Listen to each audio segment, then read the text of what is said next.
El 26 de febrero de 2022, el mundo creyó presenciar el golpe financiero más demoledor del siglo. En cuestión de horas, una nación entera quedó aislada del sistema que hacía mover el dinero global. Somos un colectivo de entusiastas de las grandes historias del dinero, economía, finanzas y similares, que en cada video te entregamos el research más riguroso. Contamos con el apoyo visual de herramientas de IA, aunque somos nosotros quienes estamos detrás del research y el guión de los videos. Agradecemos tus likes, shares y suscripción. Ahora sí, te decía. Occidente aplaudió. Los titulares hablaron de victoria.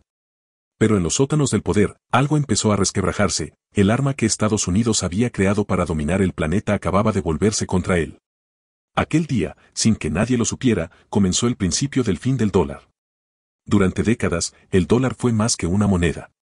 Fue la llave del comercio, la medida de la riqueza y el símbolo del poder. Cada transacción global, cada préstamo internacional y cada contrato de energía pasaban por un sistema, SWIFT, la red invisible que unía a 11.000 bancos en 200 países. Pero esa red, que alguna vez representó neutralidad y confianza, se convirtió en un arma. Y cuando fue usada contra Rusia, el impacto fue tan profundo que cambió para siempre la arquitectura del dinero mundial. Lo que parecía una sanción estratégica terminó revelando una verdad incómoda. Ningún sistema puede ser eterno cuando se convierte en instrumento político. A partir de ese día, docenas de países comenzaron a mirar hacia otro lado.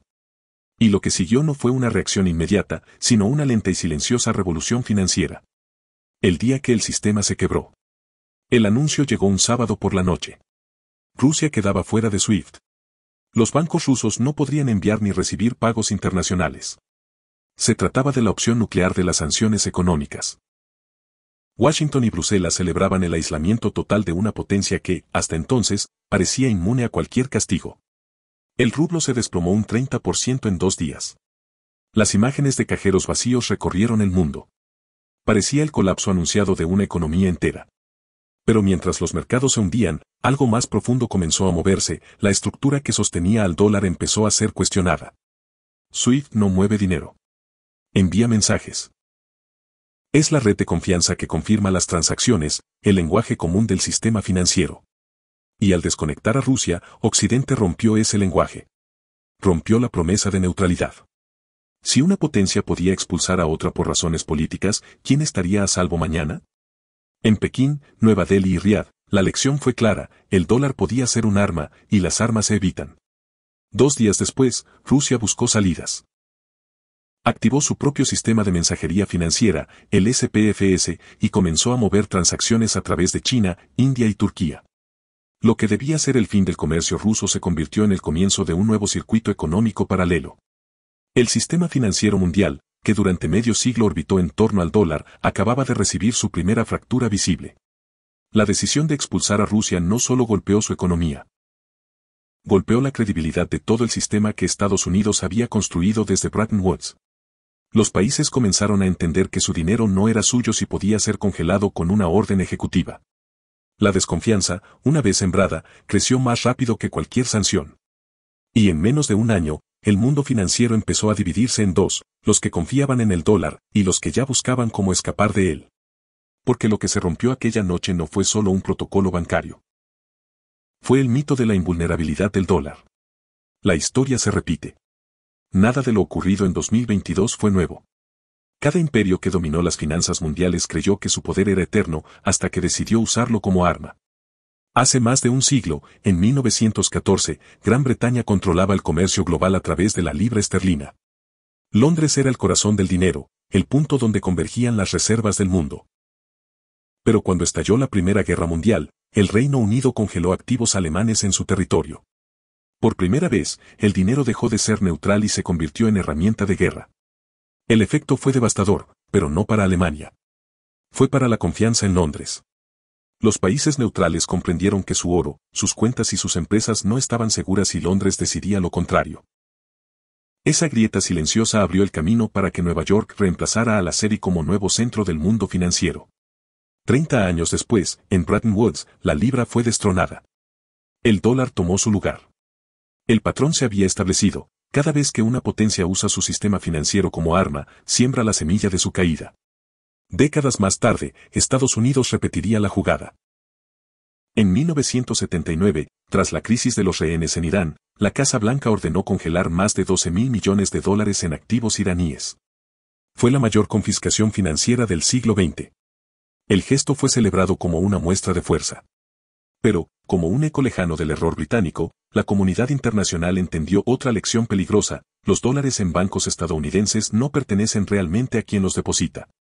Pertenecen a Washington. A partir de entonces, países productores de petróleo comenzaron a diversificar. Redujeron su dependencia del dólar, aumentaron reservas en oro y trasladaron capitales a Zúrich, Singapur y Londres. El petrodólar seguía siendo dominante, pero ya no incuestionable. Cada sanción reforzaba una sospecha. Cada congelamiento mostraba que la hegemonía financiera podía usarse como castigo. Y cada vez que Estados Unidos presionaba a un país, más naciones buscaban formas de escapar de su control. Cuando llegó el 2022, el terreno estaba listo.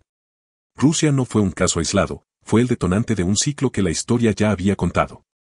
Lo que comenzó con un castigo geopolítico se transformó en una advertencia global: el poder financiero, cuando se impone por la fuerza, deja de ser poder. El contraataque silencioso. Mientras Occidente celebraba la aparente derrota de Rusia, en Moscú se ejecutaba una estrategia que llevaba 8 años en construcción. Desde 2014, tras la anexión de Crimea, el Kremlin había entendido lo que venía: la dependencia del dólar era una vulnerabilidad. Ese año, Rusia comenzó a reducir sus tenencias de bonos del Tesoro estadounidense, a comprar oro y a diseñar su propio sistema de pagos. No lo hizo por orgullo, sino por supervivencia. Y cuando las sanciones llegaron en 2022, el país ya tenía un plan B. El SPFS, el sistema financiero ruso alternativo a SWIFT, se activó. Al mismo tiempo, Moscú empezó a liquidar su comercio exterior en yuanes, rublos y rupias. Los bancos chinos y turcos se convirtieron en canales de escape y el comercio de energía siguió fluyendo, fuera del alcance de las sanciones. En cuestión de meses, el aislamiento económico se transformó en un redireccionamiento global: los flujos de dinero simplemente cambiaron de ruta. Rusia no fue expulsada del sistema financiero, solo cambió de sistema. En Beijing, el mensaje fue recibido con claridad.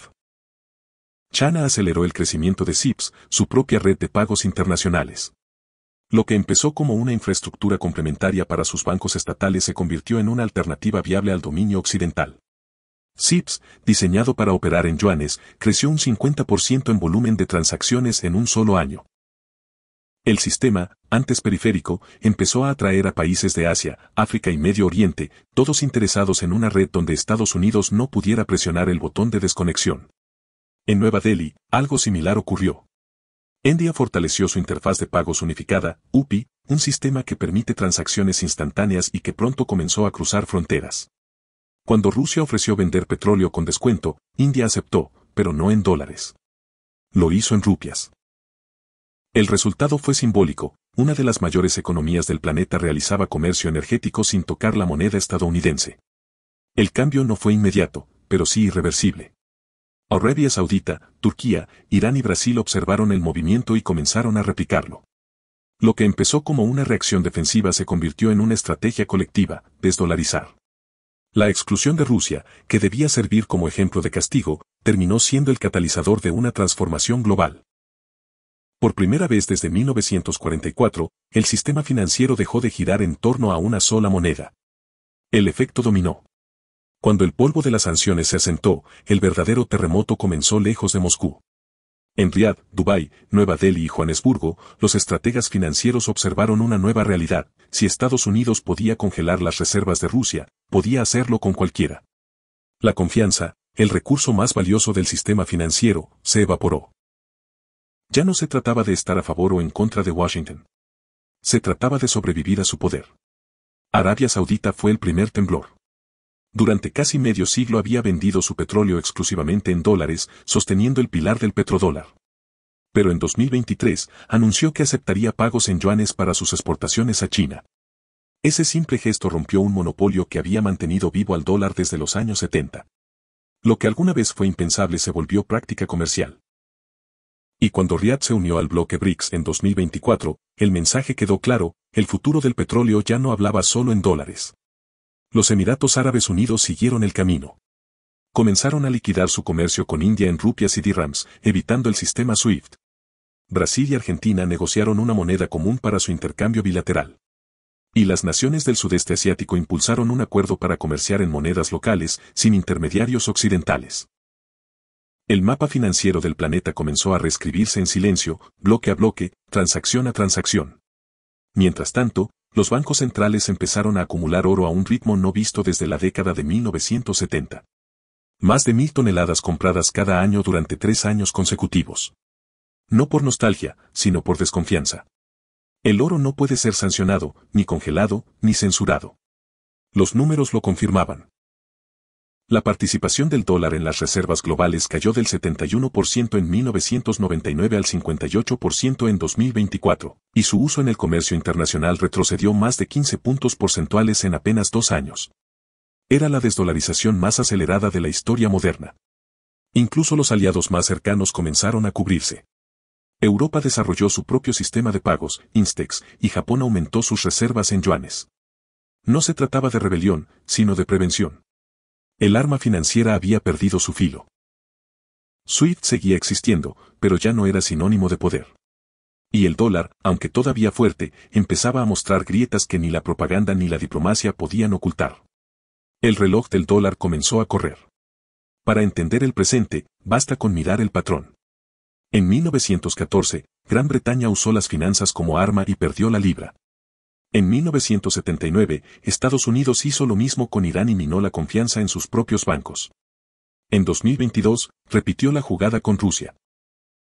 Y encendió la cuenta regresiva de su propia hegemonía. El reloj comenzó a correr en silencio. Y esta vez, la historia avanza más rápido.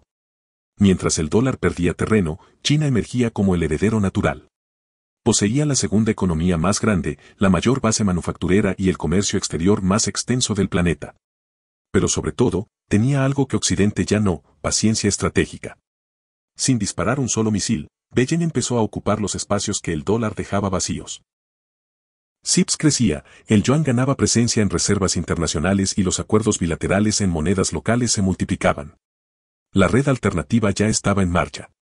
En 2023, el bloque BRICS dio un paso decisivo. Se amplió a 9 miembros, representando casi la mitad de la población mundial y más del 40% del PIB global. Sus líderes discutían la creación de una moneda común respaldada por oro y materias primas, un símbolo de independencia frente al dólar. No era una amenaza inmediata, pero sí un aviso claro, el mundo había dejado de creer en una única moneda dominante. La hegemonía se transformaba en competencia. Dentro de Estados Unidos, los efectos comenzaron a sentirse. Con menos países dispuestos a comprar bonos del tesoro, financiar los déficits se volvió más costoso. Las tasas de interés subieron, la deuda creció y el modelo de vivir del crédito global empezó a agrietarse. Durante décadas, Washington pudo imprimir dólares sin consecuencias. Ahora, cada emisión encontraba menos compradores. El privilegio de la Reserva Mundial, el almuerzo gratis de la economía estadounidense, se desvanecía. A medida que el mundo adoptaba múltiples monedas, el poder de sancionar, presionar y controlar se diluía. Ya no bastaba una orden desde Washington para detener un flujo comercial. El centro de gravedad del dinero se fragmentó, desplazándose hacia Oriente, hacia el oro, hacia la tecnología y hacia la cooperación entre bloques emergentes. El dólar seguía siendo fuerte, pero ya no era temido. Había pasado de ser el arma más poderosa del planeta a un recordatorio de cómo las potencias suelen caer, no por enemigos externos, sino por exceso de confianza. El eco de un imperio. El 26 de febrero de 2022 quedará en los libros como el día en que comenzó la desintegración del sistema que había gobernado el mundo durante 80 años. No por un colapso repentino, sino por una fisura moral, la decisión de usar la confianza como un arma. Desde entonces, cada sanción, cada congelamiento y cada exclusión aceleraron la huida silenciosa del dinero hacia otros horizontes. El poder dejó de fluir en una sola dirección. Los imperios no caen cuando pierden batallas, sino cuando dejan de inspirar seguridad. Y Estados Unidos, al transformar su moneda en un instrumento político, destruyó aquello que la hacía universal, la neutralidad. La supremacía del dólar no fue derribada por China, ni por Rusia, ni por BRICS. Fue disuelta desde dentro, lentamente, por la lógica del control. El arma que debía proteger su dominio terminó apuntando a su propio corazón. El mundo que emerge ya no gira en torno a una sola divisa ni a una sola voluntad. Es un tablero donde el oro, el yuan, el rublo y las monedas digitales comparten protagonismo. donde la tecnología sustituye a la confianza y la cooperación sustituye a la obediencia. Un orden más incierto, sí, pero también más libre de los viejos dogmas. Cada siglo tiene su símbolo de poder. En el 20 fue el dólar. En el 21, tal vez no haya ninguno. Solo una red infinita de intereses cruzados, donde ninguna nación volverá a controlar el dinero del mundo. Y todo comenzó aquella noche, cuando una sanción celebrada como victoria se convirtió, sin que nadie lo notara, en el principio del fin. Si esta historia te hizo ver el dinero de otra forma, si entendiste que los imperios no se derrumban por balas, sino por decisiones financieras, entonces acabas de presenciar cómo la historia no se escribe con guerras, sino con transferencias. El fin del dólar no será un estallido, será un goteo. Un cambio tan lento que pocos lo verán venir, hasta que ya sea irreversible. En historia líquida, las fechas no son puntos en el pasado, son advertencias del futuro. Así que antes de que el próximo símbolo de poder se derrumbe, suscríbete, activa la campana y acompaña esta travesía por las historias que están moldeando el mundo que aún no comprendemos. Porque la historia no está escrita en piedra. Está escrita en liquidez. No olvides que tu feedback es muy importante para nosotros, porque nos permitirá mejorar nuestras siguientes entregas. Gracias por quedarte hasta el final.